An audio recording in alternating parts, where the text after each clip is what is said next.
Mga Lods, nabalitaan nyo ba yung kamakailan lang na balita na parang ibaban na daw ang TikTok dito sa Pilipinas? Pero may good news, no? May good news ang PBBM administration pagdating diyan. PBBM palalakasin ang mga maliliit na negosyo sa pamamagitan ng TikTok partnership. Isa ka ba sa mga babad lagi sa TikTok? Hindi nakapagtataka kung oo dahil ayon kay TikTok CEO Zhu Xinchu, halos 50 milyon ang gumagamit ng video sharing ng social media platform na ito sa Pilipinas. Ito ang nais i-take advantage ni Pangulong Ferdinand Bongbong Marcos Jr. Kaya naman bumuo siya ng partnership sa TikTok upang palakasin ang micro, small and medium enterprises o MSMEs sa bansa. Paano nga ba matutulungan ng TikTok ang mga maliliit na negosyo? Tara, alamin natin.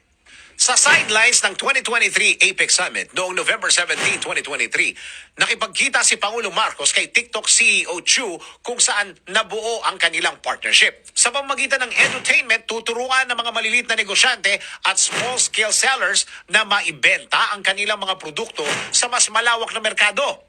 Literal na tumutukoy ang edutainment sa pinagsamang education at entertainment. Hindi ba mas madaling matuto kung at the same time naaaliw ka?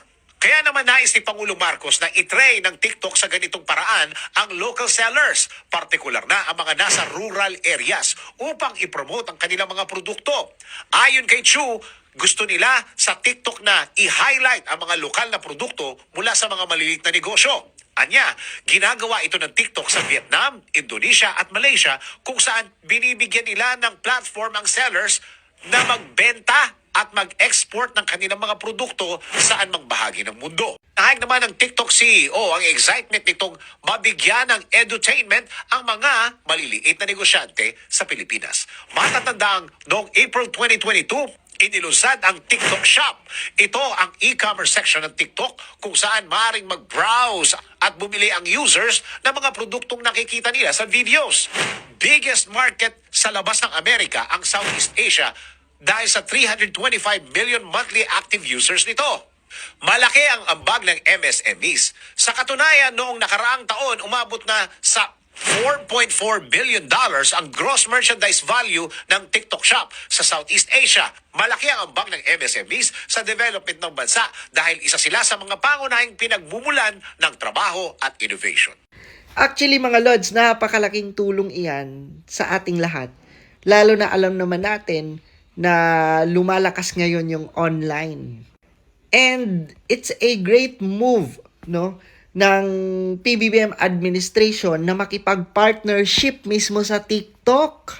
'Di ba? Galing din ang naisip no ni President BBM na makipag-partnership sa TikTok. It's because alam naman natin na 'di ba, ang TikTok talaga ngayon ang number 1 app no na ginagamit lalo na ng mga Pinoy. 'Di ba? Kaysa tanggalin ang TikTok or iban ang TikTok sa Pilipinas, gawin siyang pagkakitaan para maging produktibo lalo na yung mga kababayan natin.